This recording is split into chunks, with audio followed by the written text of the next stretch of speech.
"You're not invited to Thanksgiving," my dad said, light casual, like it meant nothing. I froze in my hallway, my keys still in my hand, realizing he wasn't joking. No hesitation, no apology, just cutting me out as easily as deleting a text. But that sentence didn't break me. It woke me up. Because the minute he hung up, I made a choice that would turn their entire winter upside down, and none of them saw it coming. Before I tell you the rest, tell me where you listening from, and when you hear what happened next. What would you have done in my place? My name is Sadie, and for most of my life I thought being the dependable one made me a good daughter.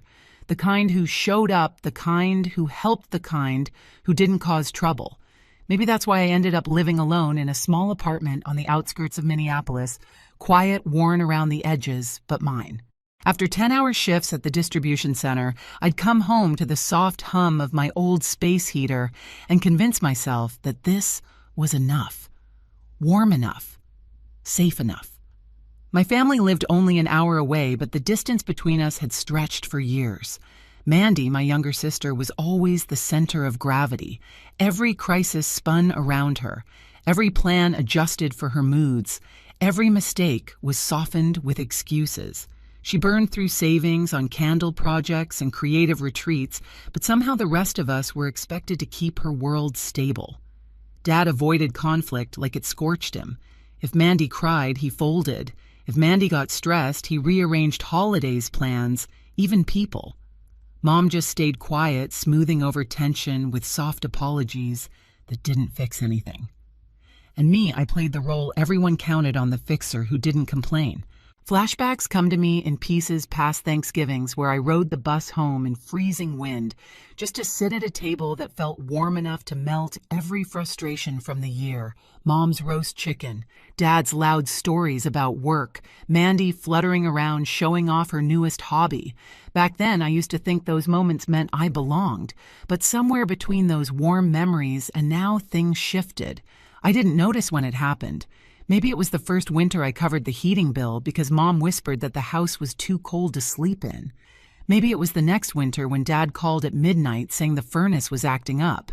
Or maybe it was all the payments I quietly logged into my own little file payments that added up to almost $8,000 while nobody asked how I was doing or whether I could afford it. They assumed I'd show up. They assumed I'd help. They assumed I'd keep everyone warm through every season of their chaos. I kept telling myself it was love, that this was what good daughters did. But standing in my hallway after Dad's call, the one where he uninvited me from Thanksgiving, without a pause, I felt something new settle inside me. Not anger, not sadness, just a sharp, startling clarity. For once, I wasn't the one they could count on without question, and for the first time, that realization didn't make me feel guilty. It made me feel awake. The hours after that call felt strangely quiet, like the world was holding its breath with me. I sat on the edge of my bed, still wearing the coat I'd never taken off, replaying Dad's voice in my mind. Casual, effortless, as if excluding me from Thanksgiving was a minor adjustment, not a decision that carved me out of the family picture. Mom texted me that evening, "Maybe it's better this way. Mandy's been anxious. Better for who she didn't say. She didn't have to." Every message, every silence, every small justification over the years suddenly lined up with painful clarity. My absence had always been the easiest option. My presence when I wasn't paying for something was optional, disruptive even. I opened my laptop and clicked into the folder I rarely touched unless something was wrong. The payments file glowed on my screen. I scrolled through the list: heating oil January, repair call March, emergency refill September, dozens of entries. Month after month of deposits I made without hesitation, sometimes squeezing them between rent and groceries for myself. $8,000. I whispered the number. $8,000 I'd sent to keep a house warm that apparently didn't have room for me anymore. I remembered the night Mom cried on the phone because her hands were too cold to wash dishes. I remembered Dad calling past midnight saying the furnace sounded like it was dying. I picked up every time. I absorbed their panic so they wouldn't have to. Meanwhile, Mandy posted selfies in new coats and brunch photos from cafes in the city, always smiling, always cushioned. When she failed at her candle business, nobody raised their voice. Nobody froze her out of Thanksgiving. They wrapped her mistakes in soft words. My mistakes, I wasn't even sure what mine were. Existing, maybe. Not fitting the vibe. A dull anger simmered under my ribs. Not explosive, not wild, just heavy. A steady warmth that felt dangerously close to self-respect. Dad's sentence echoed again. "You're not invited." And for the first time, I didn't shrink. I didn't rush to fix anything. I didn't try to understand Mandy's feelings before my own. Instead, I opened the heating account. The login screen blinked back at me, familiar from every emergency payment I'd made. My cursor hovered over the dashboard where next month's auto payment was already scheduled. All those winters spent choosing their comfort over my own. All those nights I'd come home from a freezing shift only to send money I couldn't spare. Something in me settled. Solid. Final. I said it out loud just to hear how it sounded. Then don't expect my $8,000. Not shouted. Not dramatic. Just true. And for the first time in years, the truth felt like enough. I didn't act right away. Not out of doubt, but because I wanted to feel the weight of the decision before I made it real. The next morning, Minneapolis was wrapped in a quiet layer of frost. I sat at my small kitchen table, sunlight barely breaking through the thin curtains, and opened my laptop.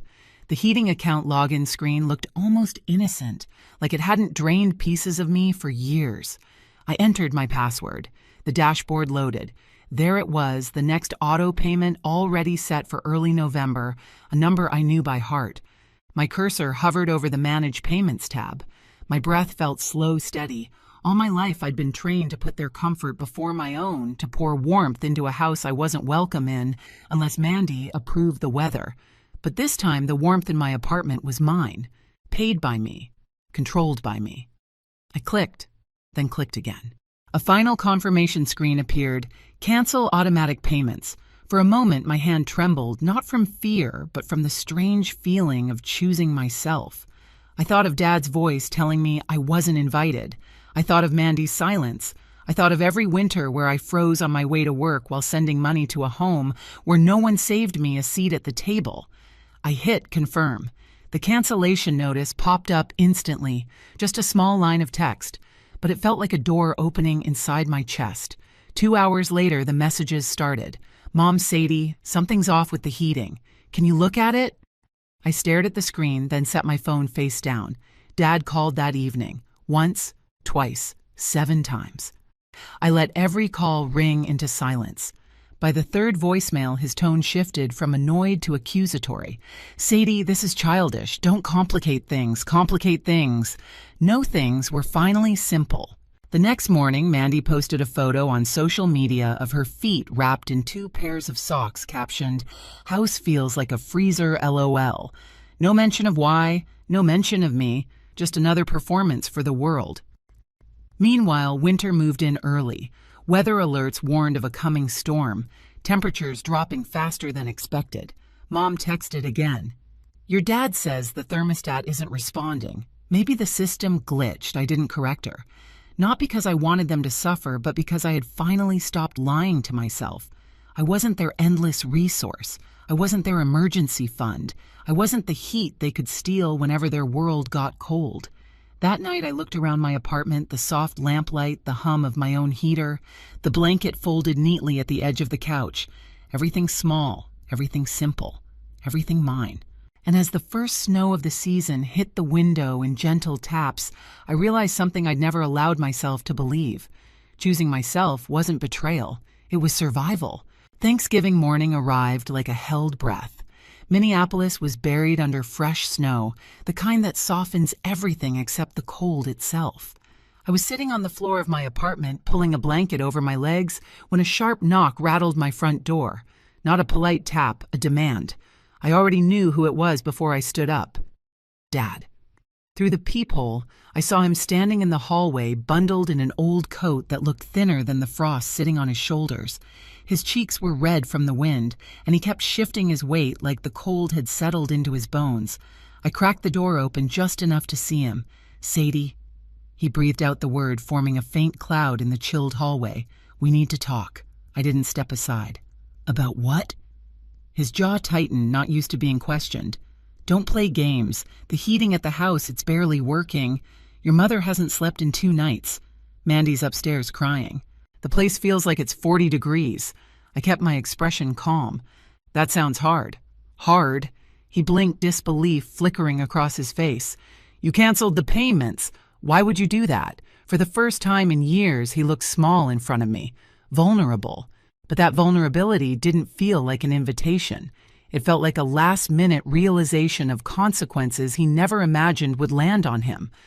I didn't cancel the heating, I said evenly. I canceled my part in it.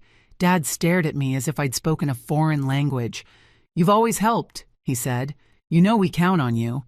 I know, I replied, but you also told me I wasn't invited. Remember that part? His face flushed, not from the cold this time. It was just one holiday, Sadie. Mandy's been anxious. We didn't want drama. I let out a slow breath. You cut me out to keep her comfortable, but you still expected the money. Do you see how that sounds? Dad's voice cracked in frustration. This isn't about money. It always was, I whispered. Just not for you. He scratched the back of his head, a nervous gesture I remembered from my childhood. Look, maybe I shouldn't have said it like that, but you know how your sister gets. You're the steady one. You don't take things personally. I pulled the door a little closer to me. I'm not the steady one, I said softly. I'm the convenient one. He opened his mouth, but nothing came out. When you uninvited me, I continued, you made it clear I wasn't part of the family when it wasn't beneficial, so now I'm just matching the energy. Dad finally exhaled a shaky, defeated sound. We have no money, Sadie. None. I had to sell your grandfather's old watch set just to buy 1 drum of heating oil. That won't last the week. The mention of Grandpa's watches hit me like a soft punch. Those were treasures he'd polished every Sunday, but even that pang didn't outweigh what I needed to do. I'm sorry you're struggling, I said truthfully. I really am. But you made your choice. Sadie? His voice collapsed into a plea. Please, your mom is sick. She can't stay in a cold house. Something inside me wavered just a little. Mom wasn't the one who chose to exclude me, but she also didn't stop it. I tightened my grip on the door. I hope she gets better, I said, but I'm not stepping back into the same role. Not this winter. Not ever. Dad swallowed hard, eyes narrowing, as if the cold itself stung more because of me. You're punishing us. No, I said gently. I'm finally stopping the punishment I've put on myself. Before he could respond, I closed the door. The latch clicking shut sounded like a decade of weight falling off my shoulders, but the climax wasn't over. Not even close. 4 days later, the snowstorm arrived in full force.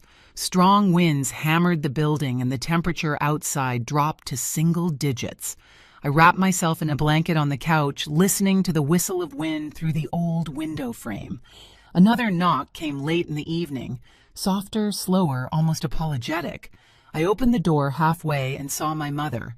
She stood under the flickering hallway light hair, dusted with melting snow scarf pulled tight around her neck. Her eyes were tired, more tired than I'd ever seen. Hi, sweetheart, she said, voice trembling. I'm sorry to just show up. I stepped back slightly, letting the warm air touch her face, but still blocking the entrance.